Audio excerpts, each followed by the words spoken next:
Well, I'm waiting for seals to come around, waiting for my dinner, but they're not coming around at all. Normally, we have a lot of seals here this time of year, but either they're very late coming down from up north, or because it's been so warm. This is October 12th now. Normally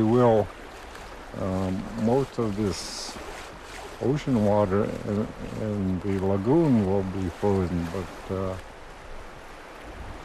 it's not even showing any signs of freezing up.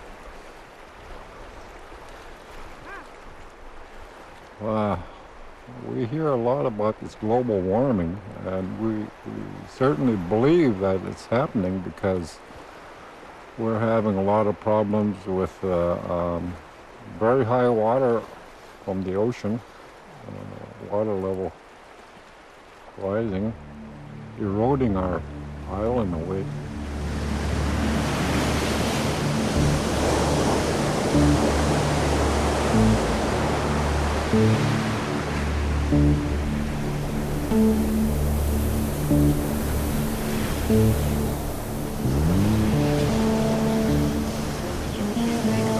Including the villages of Point Hope, Shishmaref, Kivalina, and Red Dog Fort. Cloudy with numerous showers and areas of fog. Highs in the lower 40s to lower 50s. Southwest wind 5 to 15 miles per hour. I'll give you climate information for today. The normal high for today, 60 degrees. The normal low for today, 49 degrees. Sunrise this morning was at 3:28 a.m. Sunset will be at 2:28 a.m. early Friday, giving us 22 hours and 58 minutes of possible sunshine. That is a loss of 1 minute and 2 seconds from yesterday. You are listening to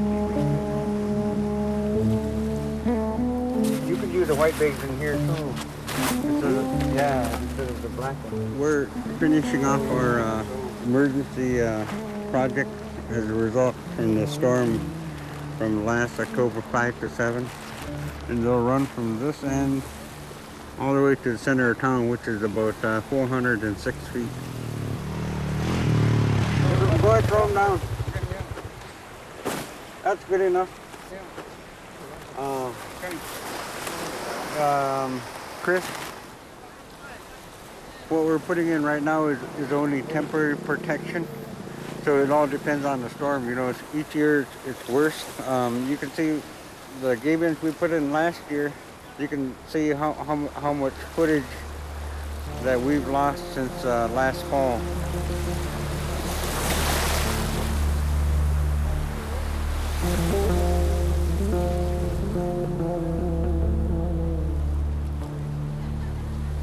The projections in Alaska are for much greater amounts of warming. There will be less snow cover, and so there will actually be then the darker earth will warm and amplify the warming signal there.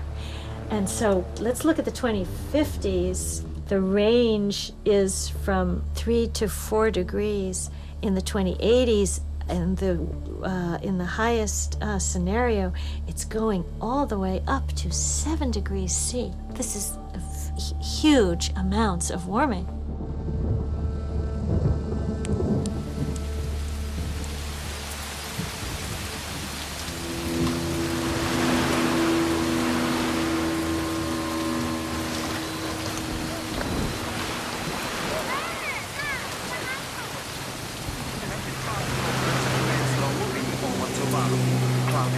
Continue to affect the group.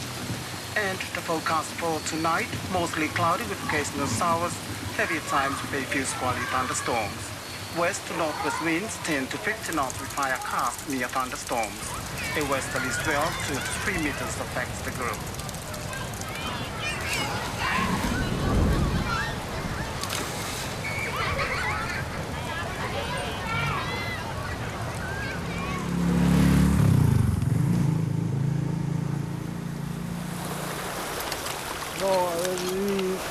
This line here used to be there, along there. where the gabion baskets are. Now the shoreline is about 3 meters inland. Land interval is not growing. Instead, it's getting lesser and lesser with the rising sea level.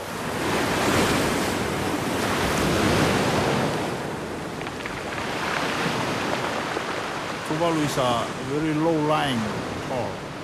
It's only 3 to 4 meters high on top of the water.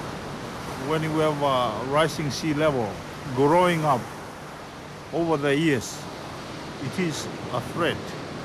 It is a real threat to the lands that we have now.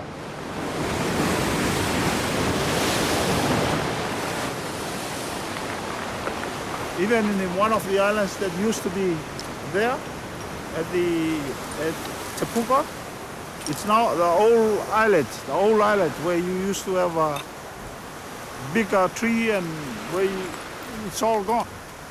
Now it's just a reef.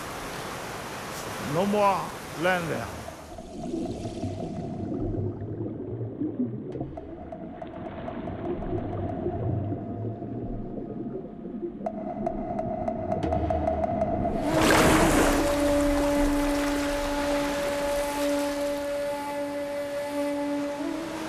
It's very sad to see the island, part of the islands disappearing. You know, where I used to play, it's disappearing away, never to appear again. I don't know.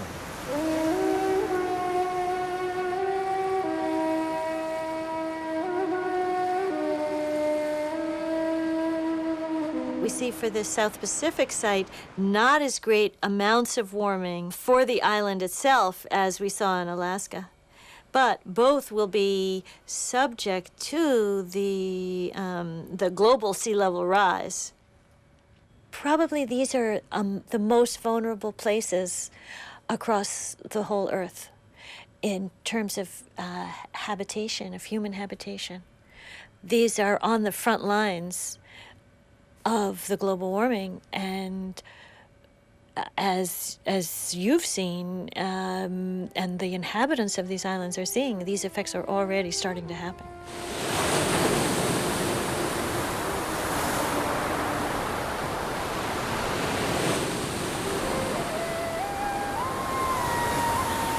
Plenty of sunshine for the afternoon hours. It'll stay chilly though, high 36. Watch for the freezing of wet areas as we go into the evening hours. Clear and cold tonight, low 24 in Midtown, 16 in many suburbs.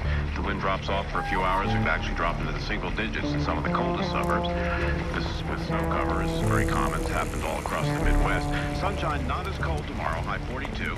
Sunday times of clouds and sunshine, high 46 degrees. Monday colder again with sunshine, high 34. No storms are coming.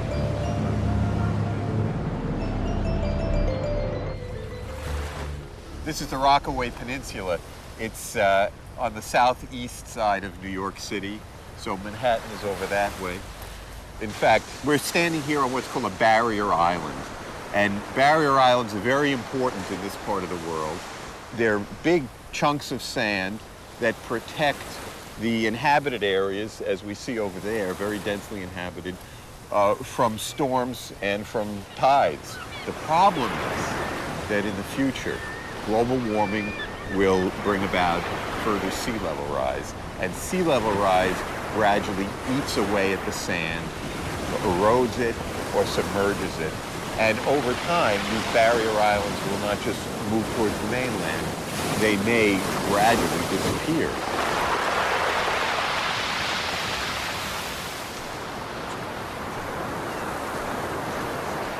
Yeah, right around here,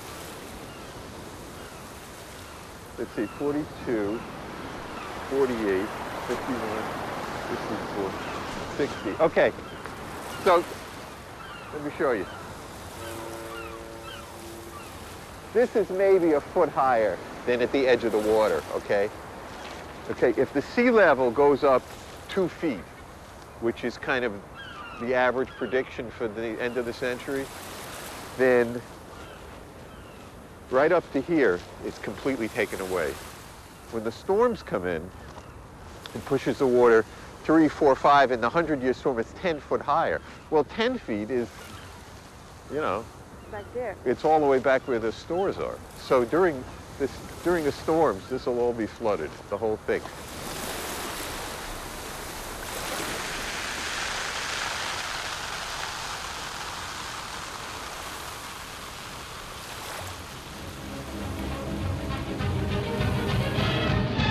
New York City, flooded to a depth of many feet, staggers under the fury of a 100-mile-an-hour hurricane lashing America's Atlantic seaboard.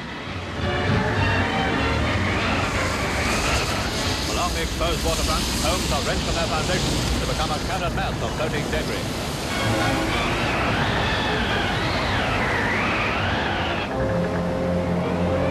Thousands are made homeless by the swirling waters, and while the evacuation of families goes on, a state of emergency is proclaimed in New York. LaGuardia Airport, under 3 feet of water, becomes more like a mooring for flying boats than New York's busiest airfield. New York City has 3 major airports, and all of them sit very close to the sea level. The airport's always flooded during major storms that are typical of happening once every 100 years. The trouble is that in the future, those 100-year floods may happen as often as almost every year. And you can see that right here.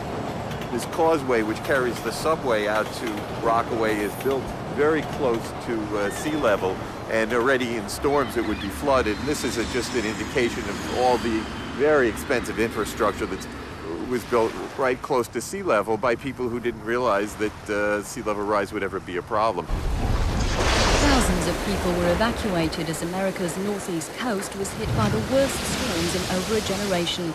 Governors in 3 states declared emergencies. New Jersey took the brunt with winds up to 90 miles an hour and tides 5 feet higher than normal.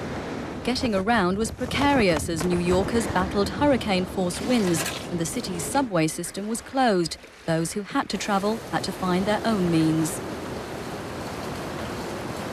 What you see on the screen are 2 simulations of the models of 2 possible futures. And this is the one on the right is for lower amounts, and this one is for higher amounts of greenhouse gas emissions. We never just do one projection, because if you do one projection, you're going to start to believe it. Oh, yes, this is our prediction of the future. We always look at a range of projections, in this case 2, but in other cases 3, 4, 5, and many, because we need to know the range from the best case to also the worst case. What we call them is scenarios of the future. Now, there we see greater amounts of warming leading in the 2080s to 3.5 degrees warming here, which is a considerable amount of warming. I think all the islands are both facing very serious threat from and vulnerability to the sea level rise. That's what we identified in our coastal city of New York. But these levels are so high that it's really potentially very, very different ways of life. So it's definitely a concern. I would say.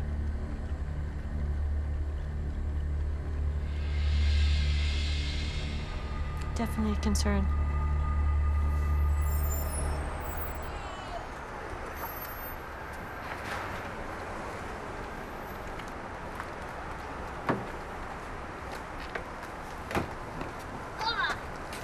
Ready? We're gonna go to the corner. Come on, this way.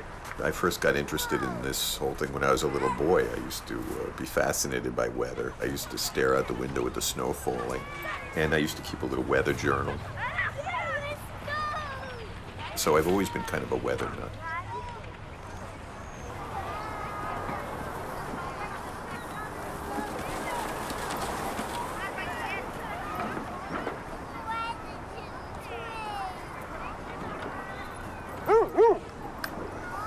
Well, we've had no snow for at least 2 years, so the last time he went sledding, he was 2 years old. He's 4 now, so that's half of his entire life that he hasn't been sledding, and we don't know when there'll be snow again.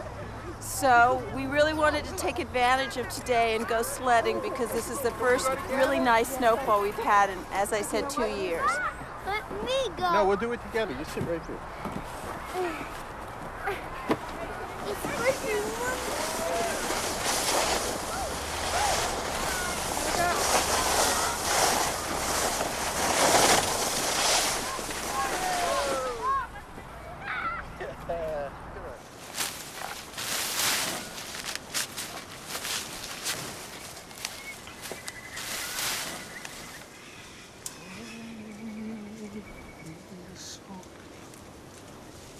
This is the start of my garden. That's from there to there and to the end. And it goes up the other side. Come around. When I come down to my traditional garden, it's a place where I can sort of get away from the new type of life, sort of trying to get it there. But I get down to work at something which is the actual thing that I live on that. Even if I don't get any pay from anywhere, I can still live with this. When I work, I talk to myself, I talk to the plant. I even say, I plant this for my grandchildren, for my children, and all this.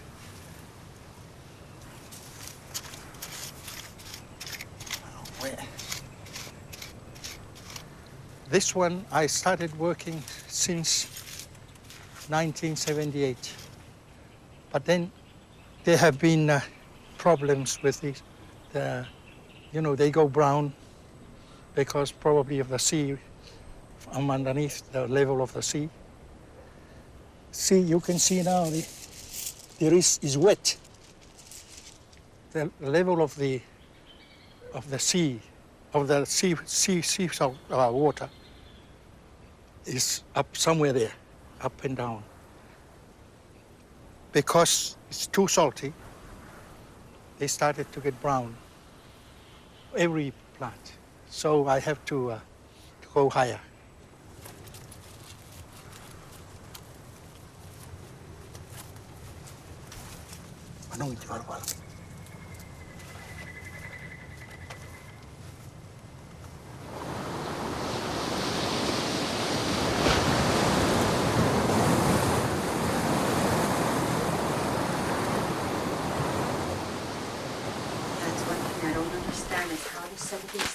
I always just do it trial and error.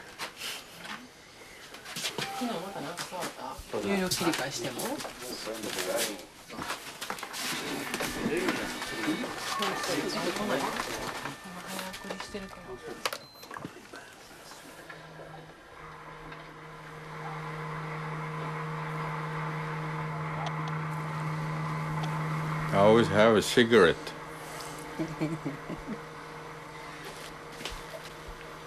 That's in the lagoon in front of the corral, almost to the left a little bit. You guys just shoot them from the boat? Yeah, I tried with the pistol at first.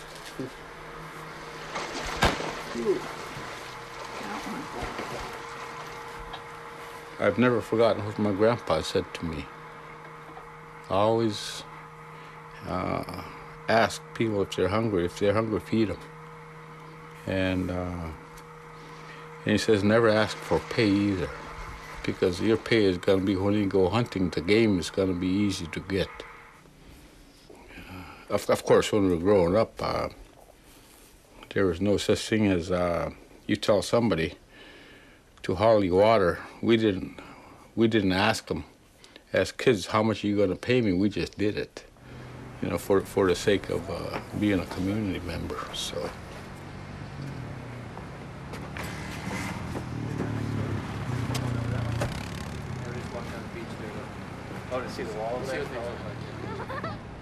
Lifestyle nowadays is a lot different. Grandparents and our parents were so strict in this community. There used to be just maybe a 3-foot wide path that everybody walked down. And on the side of that little path that people walked on, there was flowers, grass. It was a beautiful little town. But nowadays it's all sand. I heard that there's quite a bit of money to dig out the coffins and move them. And from what I understand, there is more money to move the dead than to save the alive ones. So. Ed, could you give me a hand here? Oh, big man. Okay, we got to turn it around. We're having a public meeting. It's a meeting to update the public on our erosion and relocation issues.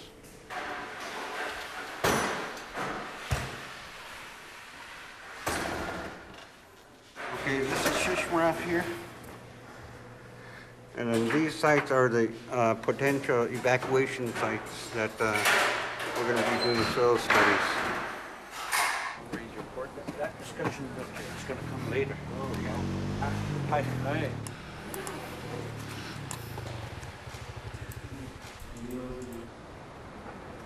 Hello. Yeah, geez, long time no see, huh? Good to see you guys. Yeah, all right.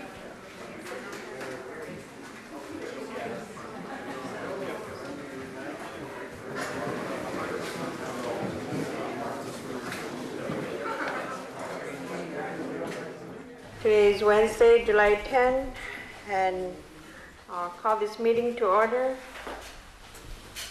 at 12:45. I'll ask Pastor Tim Oslovich to do the invocation. Let us pray.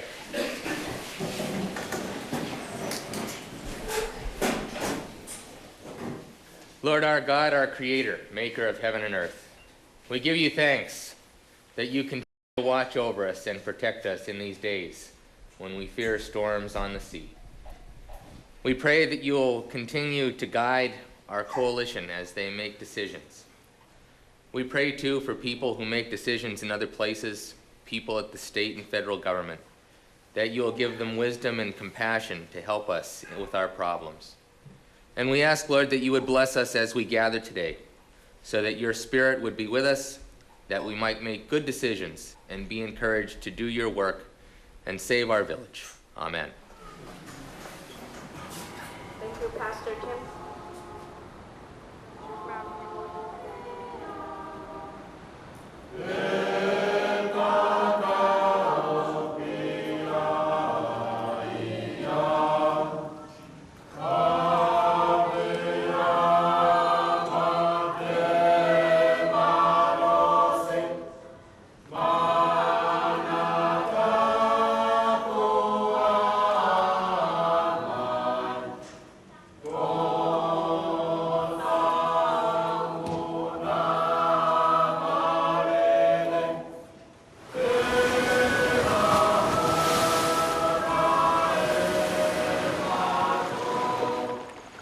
I do not know what is going to happen if these islands are submerged.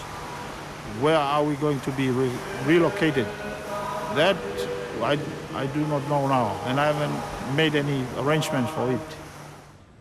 The possibility to be moved. Yes, I think that it will be very, very hard, especially for us older people who have been brought up here, you know. And also because it was our country, our land, and everything it's our country, it's my land. If I move away, I have to sort of get used to another type of land. And because it doesn't belong to me from the start, it belongs to other people. I have to follow their way of life. I suppose I have to.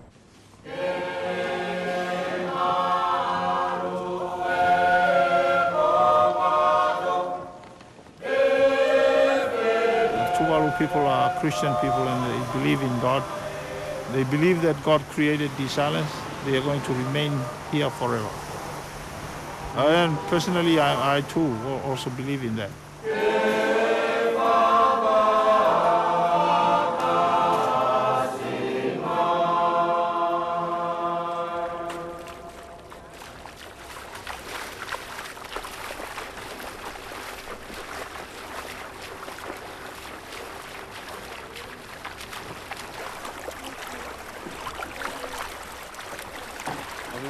Water off.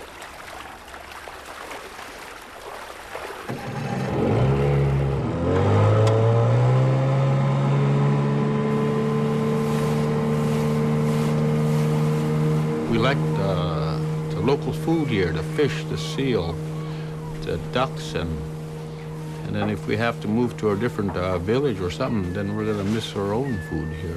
That's our biggest concern. We don't wanna move away from this area.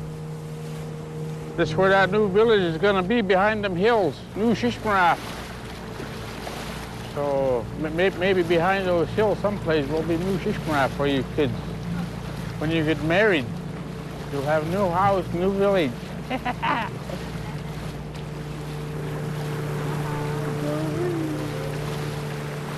new village is going to have to be at least 2 or 3 miles away from this coast, which means that docking of our boats we're going to have roads to have access to where boats are docked on in this bay. So it's going to be a different lifestyle. We're just going to have to adapt to it.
Of course, there's pollution all over, in our waters, on the land, in the air.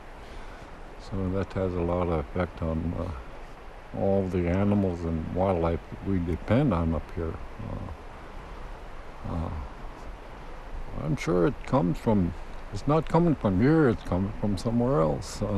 Big cities, possibly maybe factories, and a lot of other things that happened years ago, which is causing it to occur now, the way I see it.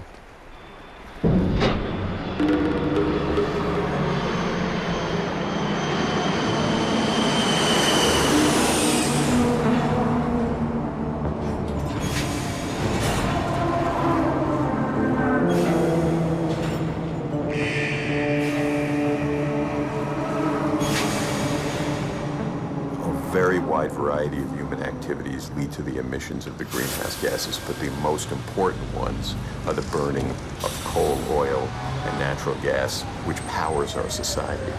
More than 3/4 of the energy that humans produce and use comes from the burning of fossil fuels, and this produces carbon dioxide.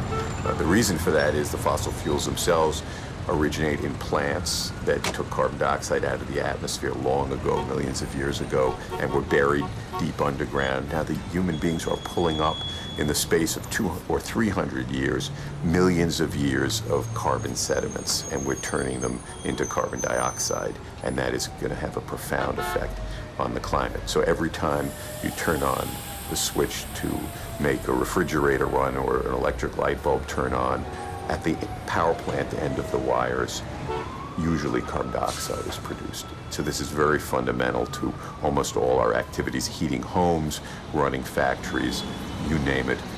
Carbon dioxide is basically involved in the equation somewhere. Okay.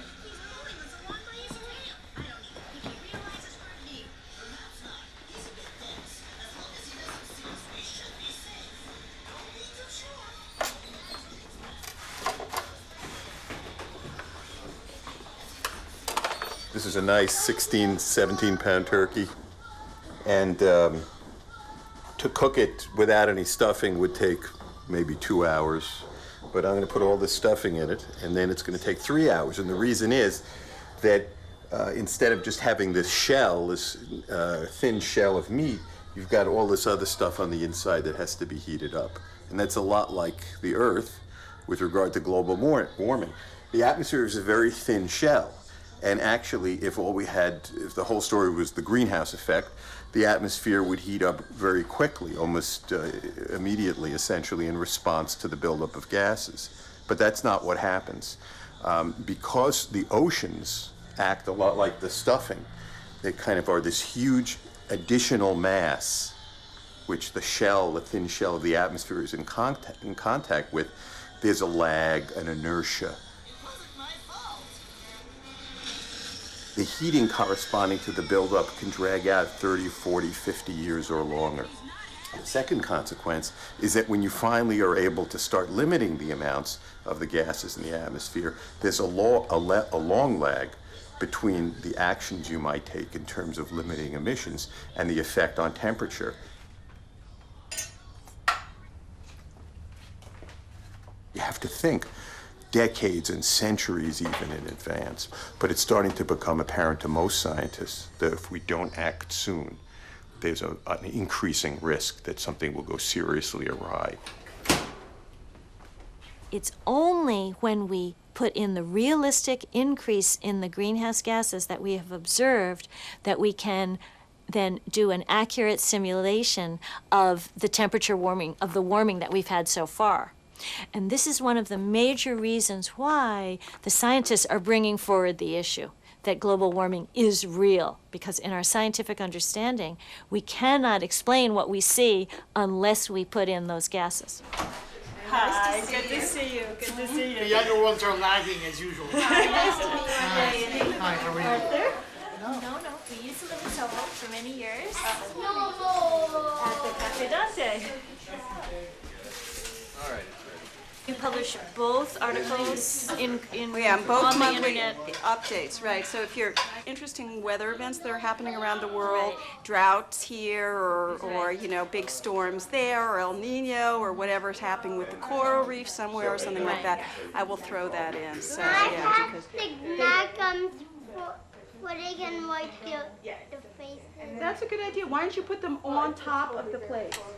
Michael and I were saying on Friday afternoon that for us, it's, and I'm sure for you too, that it's been something that we've been talking about for a long time, projecting into the, you know, at the end of the 21st century, to have it be happening so visibly, so concretely already, with beginning to have these downstream effects is actually quite amazing, I think, for us who have been working in the area for a long time. Well, it's a weird mixture, both very disturbing and gratifying at the same time.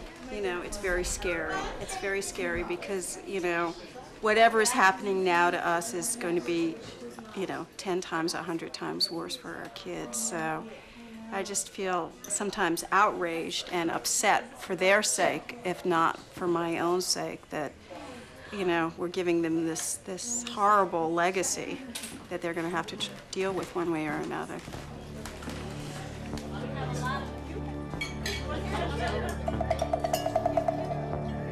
That's right, I remember that. That's right. There's some great...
You're going to pull it back now, or? No. they're just lifting it up a foot so when they come back in November, they don't want it frozen to the ground.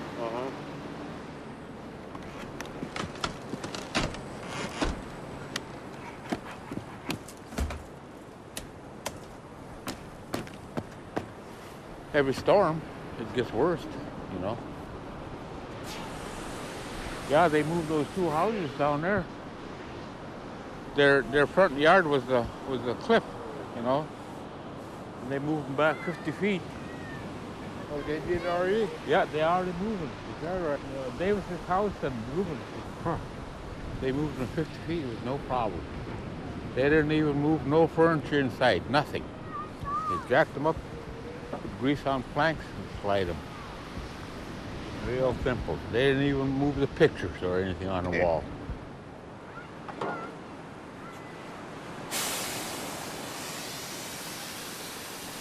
My name's Roger Thompson. I have a company I call myself Level Best Engineering. I move buildings and I level buildings as we're sitting on frozen ground, mostly in western Alaska. As the ground melts, the houses settle. And when a house becomes, the doors don't work, too many cracks in the rock, it looks unsafe, it's going to fall over, that's when I get a call.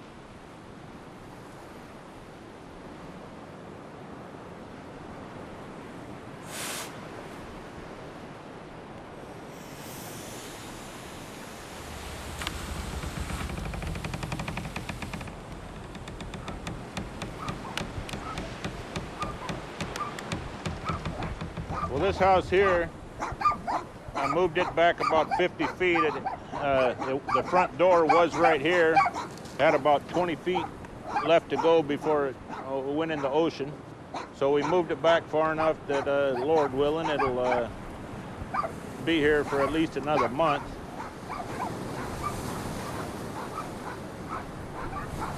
As the weather changes, well, I get more work, so I can't say that it's threatening my way of life. I get all the work I want because houses are sinking, we have to move them. We don't get as many crabs, we charge more money, you know. So, heck, maybe in a few years we'll start planting bananas, you know.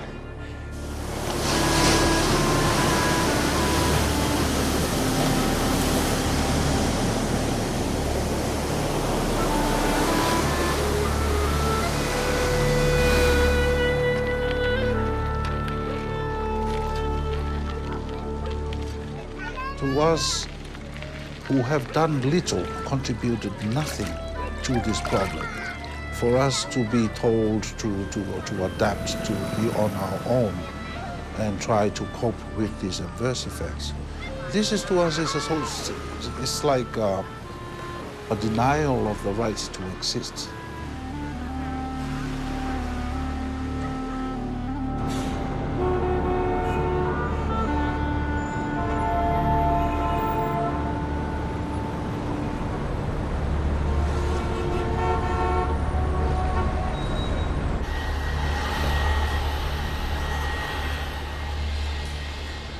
Hello, Ambassador of Tuvalu. Yes, yes. Are you going to call the names? Yes. My colleague, Mr. Bradford Smith, is going to be here, and he's going to announce the name in the alphabetical order. His Excellency, the Ambassador Extraordinary and Plenipotentiary, Permanent Representative of Tuvalu. For Tuvalu, joining the United Nations was a big decision. I mean, we had to wait something like 23 years after independence because financially the costs very high, almost unbearable by a poor resourced island country like Tuvalu.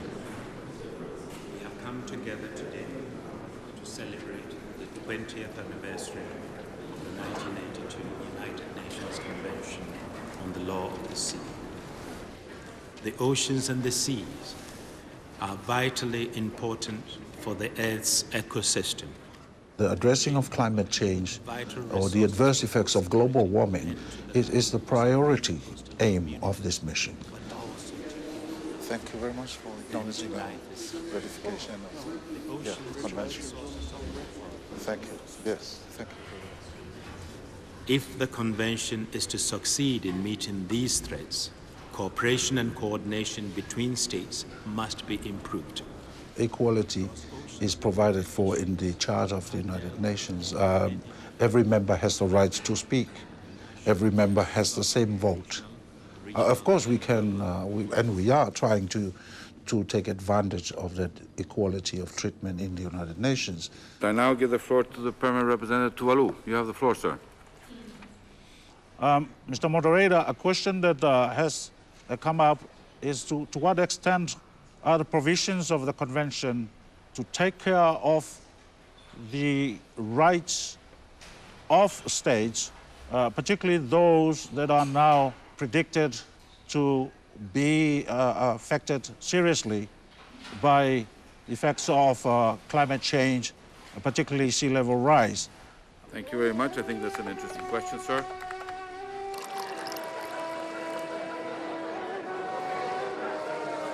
Some days, I just come home and just ask myself, what am I doing here? People don't seem to listen to me. I don't seem to be getting anywhere. Nobody seems to be paying attention to what I'm saying about the problems that Tuvalu is facing because of global warming. On a good day, we're doing 30 minutes by car. That's the same with me. But then if traffic is bad, I don't know, 1 hour, 1.5 hours. Hi, Michael. This is so lovely. Yeah, it was great. Really a lot of fun. It's very nice for the families to get together. You have great kids. So do you. So thank you for coming up. Tell us a little bit about Tuvalu in terms of its sea level rise vulnerability. How close to sea level does most of the land lie? Well, nowhere in Tuvalu is above 2 meters of the sea level. Erosion of the coastal region is a major problem. And that's why we keep on asking, we need financial assistance, technical assistance from the developed countries. We don't have scientists in Tuvalu. I do think Native peoples and other cultures have a better understanding of the relationship of humans and the natural world. And what the global warming issue is, I think, for the developed world is it's actually the means by which we can make those connections despite our incredibly complex, complicated, developed, overdeveloped, highly technical world. And I think that that is the meaning of the issue. Can I ask one last question? From the scientific data, working way back, is there any possibility of a shift of the climate to stabilize, to remain as it is? So what I'm actually aiming at, or is there any possibility that the scientists might reverse their conclusions on the effects on small island countries like Tuvalu? Seems unlikely. It seems unlikely. One only wishes that we're wrong about this, but I don't see the slightest chance. There's no evidence that I know of, and I imagine you would say the same thing, that as long as these gases keep building up, that the climate will do anything but, over the long-term average, continue to warm. If Kyoto is implemented and the emissions rates slow and are stabilized, what that will do is limit the amount of warming. Kyoto should really be viewed as a modest first step, but an important one. Thank you very much, Professor. Thank you for It was coming really a in. privilege to talk to you. Yes, and to you, and to you. Very. Let me get a card for you.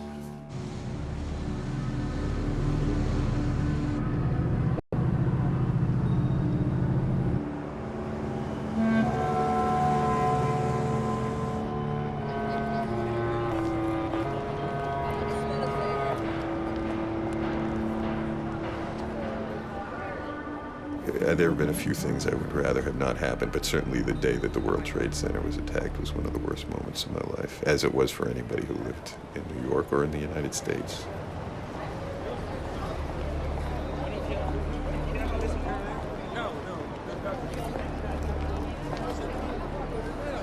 And it's ironic, before September 11th happened, I used to use a map of this area to talk about global warming, because this is one of the spots where, when storms happen in the future, because of the higher sea level, there'll be substantial amount of flooding. And I had a map I would always show of the World Trade Center with the new water line about in the middle of the foundation during a big storm. And I think it's important. But I stopped showing that picture because I thought it was inappropriate to put the two things, to juxtapose the two things. But as we talk about the future of the city, I think, and rebuilding this area, it's important to remember that other changes are going to happen as well. And the flooding from global warming that could happen if we don't get emissions under control is one of those things. And the people who are planning the reconstruction need to take that into account.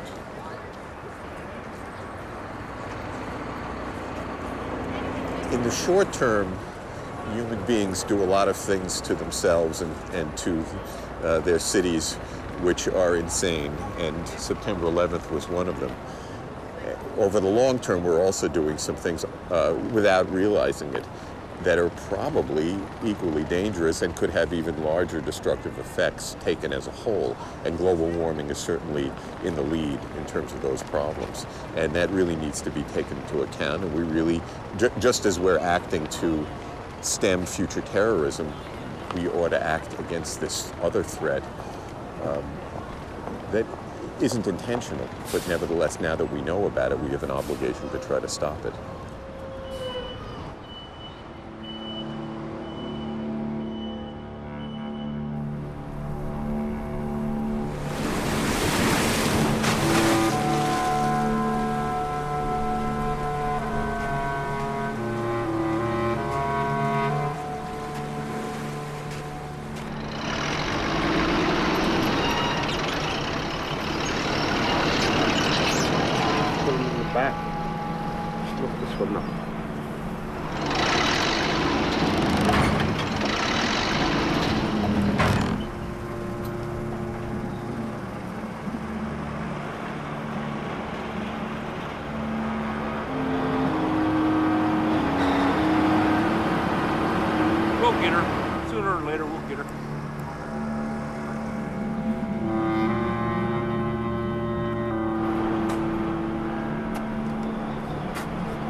Showers and locally windy.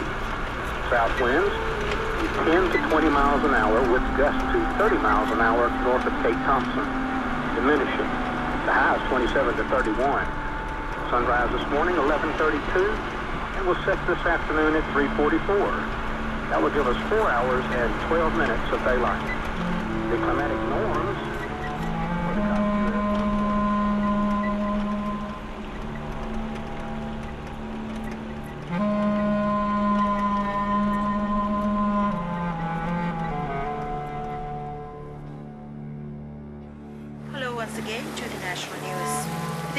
women in the capital commemorated their annual day last Saturday. Commemoration activities held for one day began with breakfast at 8 o'clock in the morning and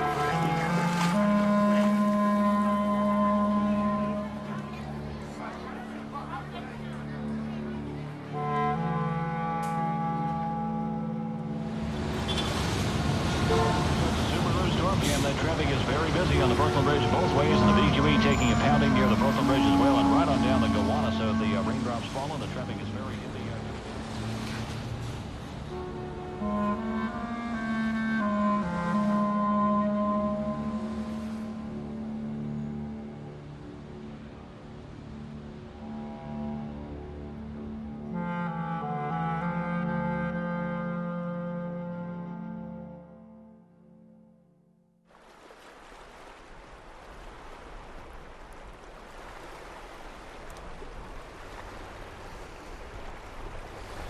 Well, my dinner is not coming around yet.